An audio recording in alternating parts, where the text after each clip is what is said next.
that, I study genocide. I don't commit genocide. It's not a how-to thing for me. It is an academic discipline that I study, but I'm also an activist about genocide.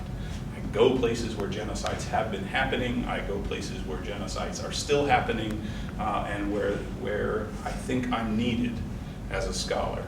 And that leads, to some interesting situations. I doubt that anybody who studies colonial America can ever state that they've had a gun pointed at them while doing their dissertation research or their field research at Independence Hall in Philadelphia. Those kinds of things don't happen. My aspects of my intellectual exercises cross fields. I'm not just a historian. Actually, I have degrees in political science as well as degrees in history, and then I have to teach about psychology, sociology, law, economics, gender. I cross into all of those disciplines with what we do when we get into genocide studies. And I am excited by it. I can't say that I'm studied the happiest subject in the world, as you can imagine. It's not a happy subject. But it's also not a subject that dwells on death. And I want to make that really clear, that when we talk about genocide, we're not always just talking about the most horrific moments of these genocides that we can depict.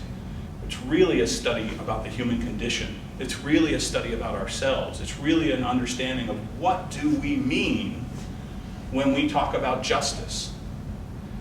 And explain to me how you can ever have justice in the face of an atrocity that leads to 22 million killed in the case of the Holodomor, 11 million killed in the case of the Holocaust, 2 million in Rwanda. I mean, you just can't. And so we have to come to grips with some of the dimensions of that. So what I thought I would do tonight, and I'm trying to give both a professional talk, that's why I wore my nice tie and dressed up for you all, but I also want this to be a chance for you to have dialogue and exchange. 2 of you in here have been in my class. It seems to have had some positive impact on you and your lives. I'm very proud of that, frankly. You're doing far better than what I did, because when I took the genocide course in 1987, I got a B-, right? I want to go over some of this as a field, as a true intellectual academic discipline. But I also want you to understand that if you're not going to take this stuff when you study it and do something with it, I think you've bailed out. You really have bailed out, because you can't come to grips with this stuff and say, well, I'm just, it's just a field. I'm just going to read about it, and I'm just going to occasionally lecture about it. You have to go and put yourself into the places you need to go to do this. Okay, so that's what it's going to center on, and I'll give you some of the issues that we'll cover. And this is how I wanted this to unfold. I'm going to talk a little bit about the origins of genocide studies, because unlike most of the other disciplines that you might study, I can pinpoint to you the date and the time at which this field emerged. We know when the word was created, genocide. It's post-World War II, and we know how the field has unfolded since that time. Then we can talk about the worldview of genocide, and it's a positive thing. And I'm sorry this is so washed out. I'm afraid if we turn off the lights, though, we'd end up in the opposite side. Or it's a pathology, right? And what's pathology? It's negative. It's horrific. If you're doing a pathology on something, it's usually cancerous. It's usually bad. I know it's kind of a dissection term. It's a scientific term. We talk about the pathology of genocide as scholars. We created part of the problem that we now live in. This is one of those times when you be careful what you wish for.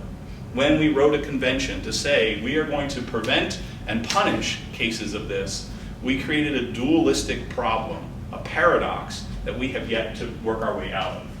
And then I'll go over the top 5 issues, kind of give David Letterman his due there. I don't know that they're actually the top 5, they're my 5.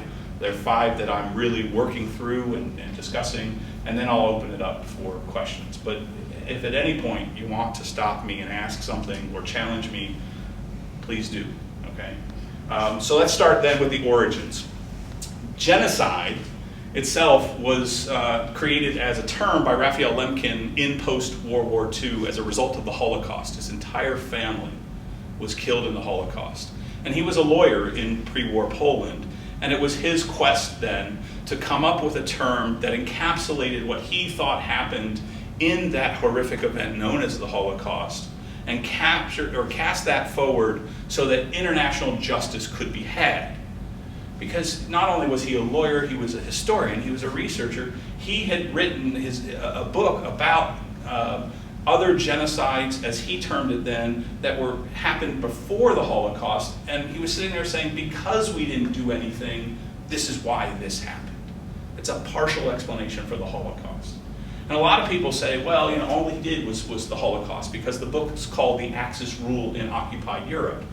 Well and good if you read the title and maybe focus on the first few chapters, but if you delve deeply into it, Lemkin's actually talking about the genocide in Armenia in 1915 through 1917, the Turks against the Armenians. He's talking about the genocide of the Herero in German Southwest Africa, modern-day Namibia, and he's talking about colonial genocides, when powers like the United States sought to wipe out the Native Americans.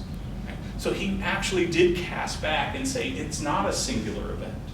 There were all of these things that add up to this constant pattern of an oddly utopian vision that a nation and a people adopt to say, hey, wouldn't life be so much better if we just didn't have these people? And that utopian vision led to the decision of, well, yeah, sure, and then how do we do that? Well, let's get rid of them. And if they won't leave on their own accord, if they won't get out, we'll have to exterminate them. And that's the pattern that he saw process. So he brought that word forth and the ideas that would come forward out of that in the Nuremberg trials, the Tokyo trials, the Dachau trials, and then it kind of morphed into this whole larger idea. But it really sat stagnant as an academic field, dominated only by the Holocaust and Holocaust studies until about the 1980s. And it was in the 1980s when a lot of other things started to happen that scholars started to gather their thoughts and say, there's not just Holocaust, but there's larger genocide studies. There's this larger sense that this could be about more events and different things. And for the 80s, there was this raging battle throughout the 80s between those who said, well, any attempt to say anything else beyond the Holocaust is important and falls into this category devalues the Holocaust, and how can you do that? And others were saying, no, what you're not looking at is if we study this more, if we understand this in a broader sense, we're actually adding to our sense of the Holocaust and its importance. And we've settled the issue for the most part now. There are a few scholars who still hold to that Holocaust-only perception and approach, but even the major journal called the Journal of Holocaust Studies has changed its name in the past decade to the Holocaust and Genocide Studies. Okay, so it really came out of that argument between the scholars in the 1980s of what should we do, how should we focus on it, what are the issues, and people saying it's not just study that issue of what happened to women in the Holocaust, but what happens to women in mass violence across the board. And unfortunately, we have all too many examples that we could turn to start that kind of study. So it's a young field, and many of the founders are still alive and are still active scholars. They're hitting their 80s. I studied under Roger Smith at William & Mary. He's one of the leading experts on the Armenian genocide, been recognized by the president of Armenia for his work on behalf of the Armenians. He was one of the major founders of a lot of this movement, and Roger is getting up there in age, unfortunately. But it's also been good because those founders have been around to mentor 2 and 3 generations of new scholars who have taken this to heart as their disciplinary field and have said, well, what more can I get from this, and how can I push the envelope on this in terms of scholarship and ideas? So it's really exciting, and what's really neat about it is that it's still possible. I think Ron would tell you and Dave would tell you, it's still possible to go back and read the original stuff. Like the first scholars writing about this, it's not that old yet. The books are still held together without tape and all these other things, and they don't smell like old books yet, because there's still a foundation there that we draw from. We've walked away from some of it, we've challenged a lot of it, but I think it's still very important. Okay? Then the cosmology and pathology of genocide is something that I think is also deep and expansive. I've started creating for my class just this year. I've decided intellectually I have to put it together, a list of different facets of genocide that we should be studying. and that for each and every genocide we study, we should look at and think about. And that goes from topics like gender and justice to perpetration. Who were the perpetrators? Why did they perpetrate this?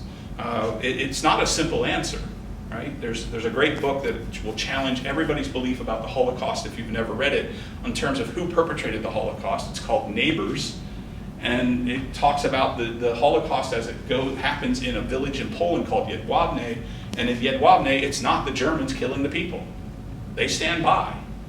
They're filming it, which is an odd aspect of it and certainly reprehensible, but they're not actually the ones doing the killing. They don't have to because of the other hatreds and the other issues going on in that village. Okay? So we have all of these categories, these 80 to 90 different things that we can say, if I want to look at an event and somebody says, is that a genocide? That I can go down this checklist and really have a sound intellectual investigation into this event and how it plays out in terms of genocide. Okay. The removal of children from Native American families and putting them into a school and forcing them into a white education. That legally is a genocide. That is part and parcel of a genocide. What happened to African American men when they were infected with syphilis without their consent? Or African American women when they were sterilized without their consent? Legally falls under the definition of genocide. Right? All of those kinds of things we can start to say there is a broad cosmology and pathology to this study and this field of study that I think makes it really exciting. And what are the problems of the convention? Well, the official name of the convention is the UN Convention for the Prevention and Punishment of Genocide. Well, that's really a rather interesting title, and it works its way into the legal definition of genocide that is then revealed in the convention. And those two prongs of prevention and punishment are actually competing with each other. They are not always compatible. And sometimes we think, oh yeah, well it's really easy to prevent a genocide. Let's just take Saddam Hussein, put him on trial and punish him. Let's punish Slobodan Milosevic. Let's punish the Hutu leadership. And then all of a sudden, no other genocides will happen. Well, that's a pipe dream. And it's not how it happens, unfortunately. So punishment does not equal prevention. But we seem to have believed that it would, right? We've structured it both intellectually as well as legally, that all we have to do is bring these people up to trial, and all the rest of the world will bow down and say, oh gosh, I don't want to be a bad person. I'm not going to have that happen to me, so I'll be a little bit more reasonable than these other dictators and these other people who killed them. Time and time and time again, right? My list just keeps growing. There are, conservatively speaking, right now in the world, 5 genocides happening, according to genocide scholars. So tell me that punishment in Nuremberg and Tokyo and Saddam Hussein and Slobodan Milosevic before the criminal courts, that's not prevention. Where prevention is going to happen is in you and I going out there and doing stuff about this. It's not going to happen in the law, right? When the United States passed a law saying that African Americans are equal to everybody else, that didn't make all the whites turn around one single day and say, oh, yes, absolutely, and now we're just going to all believe it and act that way.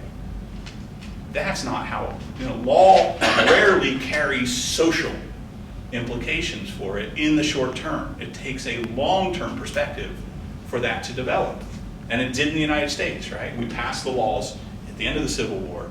We were still fighting that battle socially 100 years later in the Civil Rights Movement, and some would say we're still fighting portions of it today. So we can't just say that law is going to carry us into new waves and new avenues. So you and I need to get out there and start talking to the people who are potentially in situations where a genocide could break out. Bringing the people together, educating them about some of this stuff, educating them about how to live in a multicultural world, how to live with people of a different ethnic background, how to accept another religion without feeling that your religion is undermined. Those are the only steps that are really, truly going to prevent genocide. And I spent years working in Cyprus with Greek Cypriots and Turkish Cypriots, trying to get them to say to each other, we can actually accept you for who you are, to a point where it won't lead to violence. It hasn't happened yet. My effort